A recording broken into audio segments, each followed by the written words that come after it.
तमाम देखने और सुनने वालों को अस्सलाम वालेकुम।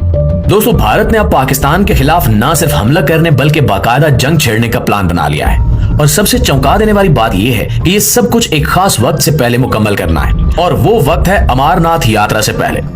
आप ये सुनकर हैरान होंगे कि अमरनाथ यात्रा का पाकिस्तान और जंग से क्या ताल्लुक है, लेकिन हकीकत ये है कि भारत अमरनाथ यात्रा को एक बहाना बनाकर एक बहुत बड़ी फौजी मुहिम की तैयारी कर चुका है। इनका मंसूबा यह है कि जुलाई से पहले यानी अमरनाथ यात्रा के आगाज से पहले ही पाकिस्तान पर कारी वार करके अपने मकासद हासिल कर लिए जाएं। लेकिन सवाल यह है कि भारत को इतनी जल्दी किस बात की है? क्यों वो चाहता है कि ये सब जल्दी जल्दी हो जाए? और आखिर वो किन इलाकों पर कब्जा करने का ख्वाब देख रहा है? क्या ये सिर्फ पाकिस्तान के खिलाफ साजिश है या इसके पीछे कुछ और भी बड़ा खेल है? क्या भारत सिर्फ अपना बदला लेना चाहता है या दुनिया की बड़ी ताकतों के साथ मिलकर एक नया आलमी नक्शा बनाने जा रहा है? इन सब सवालों के जवाब जानने के लिए वीडियो को आखिर तक खुद भी देखिएगा और अपने दोस्तों के साथ भी शेयर जरूर कीजिएगा, क्योंकि आज हम आपको वो सब बताएंगे जो मीडिया आपसे छुपा रहा है। प्यारे साथियों, अमरनाथ यात्रा हिंदू मजहब का एक सालाना मजहबी सफर है जो जम्मू कश्मीर में होता है। हर साल लाखों हिंदू यात्री बर्फ के एक खास गार में बने बर्फानी शिवलिंग को देखने आते हैं, और ये सफर आमतौर पर जुलाई के शुरू में शुरू होता है और अगस्त के शुरू तक जारी रहता है। अब आप समझ सकते हैं कि ये इनके लिए एक बहुत मुकद्दस मौका होता है, जैसे मुसलमानों के लिए हज। इस यात्रा के लिए दो रास्ते हैं, एक पहलगाम का रास्ता और दूसरा है बलताल का रास्ता। बलताल का रास्ता लंबा है और मुश्किल भी है, जबकि पहलगाम का रास्ता छोटा और आसान है और ज्यादा रिवायती भी है। ज्यादातर बूढ़े लोग, औरतें और खानदान वाले पहलगाम का रास्ता चुनते हैं, क्योंकि ये आसानी से तय होता है और इस रास्ते में बहुत सारी तारीखी और मजहबी जगह भी आती हैं। लेकिन दोस्तों, यहाँ असल राज ये है कि ये यात्रा न सिर्फ मजहबी है बल्कि मुआशी लिहाज से भी बड़ी अहम चीज है। कश्मीर के लाखों लोगों की रोजी रोटी इसी यात्रा से जुड़ी हुई है। होटल वाले, टैक्सी वाले, गाइड, दुकानदार सब इसी यात्रा पर इन्हिसार करते हैं। हर साल यहाँ पर अरबों का कारोबार होता है, और यही वजह है कि भारत चाहता है कि अमरनाथ यात्रा से पहले हर हाल में जंग का फैसला कर ले, ताकि जब यात्रा शुरू हो तो दुनिया भर में ये पैगाम जाए कि भारत ने कश्मीर को मुकम्मल कंट्रोल कर लिया है और अब सब कुछ महफूज है। इसके अलावा भारत ने जो प्लान बनाया है वो सिर्फ 1-2 मिसाइल चलाने या सरहद पर गोलाबारी करने का नहीं है, बल्कि भारत अब मुकम्मल तैयारी के साथ मैदान में उतरने वाला है और इनका टारगेट पाकिस्तानी इलाकों पर कब्जा करना है। भारत की हुकूमत और फौज ने दिमाग में ये बिठा लिया है कि हम सिर्फ हमला नहीं करेंगे बल्कि पाकिस्तानी इलाकों में घुसकर काबिज हो जाएंगे। अब जैसे इसराइल फलस्तीन में करता है, वैसे ही भारत भी चाहता है कि कश्मीर में, गिलगित बल्तिस्तान में और कुछ दीगर आम जगहों पर कब्जा करके इन इलाकों को अपने कंट्रोल में ले ले। और ये कब्जा वक्ती नहीं होगा। वो प्लान कर रहे हैं कि इन इलाकों को बफर जोन बनाकर बैनुल अक़वामी तहफ़्फ़ुज़ दिलवा दें, ताकि बाद में न पाकिस्तान वापस ले सके और न भारत हटने पर मजबूर हो।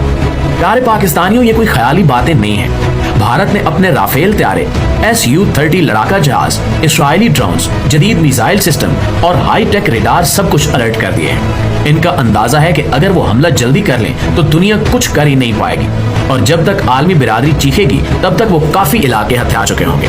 लेकिन याद रहे, ये सब कागजी प्लान है। ख्वाबों में और फिल्मों में सब कुछ आसान लगता है।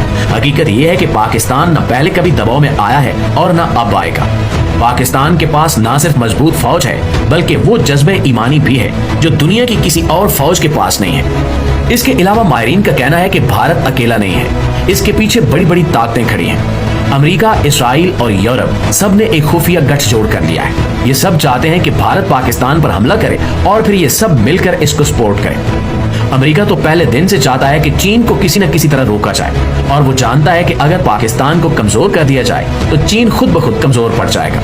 इसलिए अमेरिका भारत को कह रहा है कि तुम आगे बढ़ो, हम तुम्हें असलहा देंगे, टेक्नोलॉजी देंगे, रेडार सिस्टम देंगे, गर्ज ये कि हर किस्म की मदद करेंगे। इसराइल भी पहले से भारत के साथ अपनी मौलिक टेक्नोलॉजी बांट रहा है। ड्रोन्स, मिसाइल, जासूसी आलात सब भारत को मुहैया किए जा रहे हैं, और यूरोप भी अब खामोश सपोर्टर बन चुका है।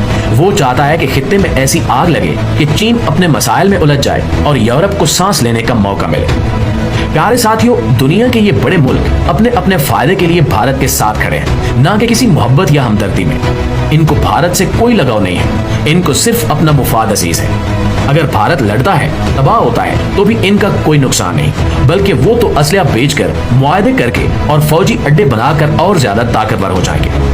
भारत ये सब कुछ देखकर खुश हो रहा है कि सब मेरे साथ है, लेकिन वो ये नहीं समझ रहा कि ये सपोर्ट वक्ती है। जब जंग की आग भड़केगी और भारत खुद उसमें झुलसने लगेगा तो यही ताकतें तमाशा देखेंगी। कोई इसकी मदद को नहीं आएगा, क्योंकि तारीख गवाह है कि जो कौमें दूसरों के सहारे जंग छेड़ती हैं वो हमेशा रुसवा होती हैं। भारत भी उसी रास्ते पर चल निकला है। जैसे भारत और इसके इत्तेहादी अपनी चालें चल रहे हैं, वैसे ही पाकिस्तान भी खामोश तमाशाई नहीं है। पाकिस्तान इन सब साजिशों को बड़ी गहरी नजर से देख रहा है। हमारी अफवाज, हमारी क़यादत और हमारे इदारे सब जानते हैं कि दुश्मन क्या सोच रहा है, कहां से हमला कर सकता है और किस वक्त वार करने की कोशिश करेगा। ये कोई 1965 या 1971 का पाकिस्तान नहीं है। ये वो पाकिस्तान है जो दुनिया के मुश्किल तरीन हालात में अपनी बका की जंग लड़ चुका है, जो दहशतगर्दी की जंग में कामयाब हो चुका है और जिसकी फौज दुनिया की बेहतरीन और बहादुर तरीन अफवाज में शुमार की जा रही है। पाकिस्तान ने सिर्फ नजर रखने पर इक्तिफा नहीं किया, बल्कि हर मुमकिन महाज पर अपनी मुकम्मल तैयारी कर ली है। हमारी सरहदों पर अलर्ट है, हमारी फिजाइया अपनी परवाजों में मसरूफ है, हमारी नेवी समंदरों में गश्त कर रही है और हमारी खुफिया एजेंसियां दुश्मन की हर चाल को नाकाम बनाने के लिए दिन रात काम कर रही हैं। पाकिस्तान की स्ट्रैटेजिक फोर्सेस मुकम्मल चौकस हैं और दुश्मन को खबरदार कर चुकी हैं कि अगर एक ईंट को भी हाथ लगाया तो जवाब ऐसा होगा कि तारीख याद रखेगी। पाकिस्तान न सिर्फ अपनी फौजी ताकत पर एतमाद रखता है, बल्कि अपनी आवाम पर भरोसा भी करता है। ये वो कौम है जो ज़ल्ज़ले, सैलाब, दहशतगर्दी, महंगाई, गर्ज के हर इम्तिहान में साबित कदम रही है। जब बात वतन की हो तो पाकिस्तान का बच्चा बच्चा मुजाहिद बन जाता है। दुश्मन के मंसूबे बहुत हैं, लेकिन पाकिस्तान की मिट्टी की खुशबू ऐसी है कि यहाँ का हर सिपाही मौत को गले लगाने के लिए तैयार खड़ा है। हमारी क़यादत भी जानती है कि सिर्फ हथियारों से जंग नहीं जीती जाती, बल्कि जज्बे, हिकमत और सब्र से दुश्मन को ज़ेर किया जाता है। इसलिए पाकिस्तान आलमी सतह पर भी अपने दोस्त ममालिक के साथ राब्ते में है, सिफारती महाज पर भी मुतहरिक है और हर मुमकिन कोशिश कर रहा है कि जंग को टाला जाए। लेकिन अगर दुश्मन ने एक कदम भी आगे बढ़ाया तो फिर जंग के शोले पूरे खित्ते को लपेट में ले लेंगे। पाकिस्तान ने अपनी दिफाई लाइनों को मजबूत कर लिया है। हमारी फिजाइया के पायलट्स दिन रात मशकों में मसरूफ हैं। हमारे जमीनी दस्ते सरहदों पर पूरी तैयारी के साथ मौजूद हैं। हमारे बहरी बेड़े समुद्री रास्तों की हिफाजत कर रहे हैं और सबसे बढ़कर पाकिस्तान के पास अल्लाह की नुसरत है और एक जिंदा कौम की दुआएं। याद रखिए कि पाकिस्तान की खामोशी को कमजोरी समझने वाला बहुत बड़ी भूल में है। हम जंग नहीं चाहते, क्योंकि हमें मालूम है कि जंग सिर्फ बर्बादी लाती है। लेकिन अगर हम पर जंग मुसल्लत की गई तो फिर ये जंग सिर्फ जमीन की नहीं होगी, ये जंग ईमान, गैरत और बका की जंग होगी और इंशाअल्लाह पाकिस्तान सरखरू होगा, सर उठाकर जिंदा रहेगा। दुश्मन को सोचना चाहिए कि जिस कौम के दिलों में ला इलाहा इल्लल्लाह की रोशनी हो, उसको न तोपों से हराया जा सकता है न टैंकों से। यही वजह है कि पाकिस्तान आज भी पूरे एतमाद और तैयारी के साथ अपने रब पर भरोसा करते हुए हर साजिश का मुकाबला करने के लिए तैयार खड़ा है।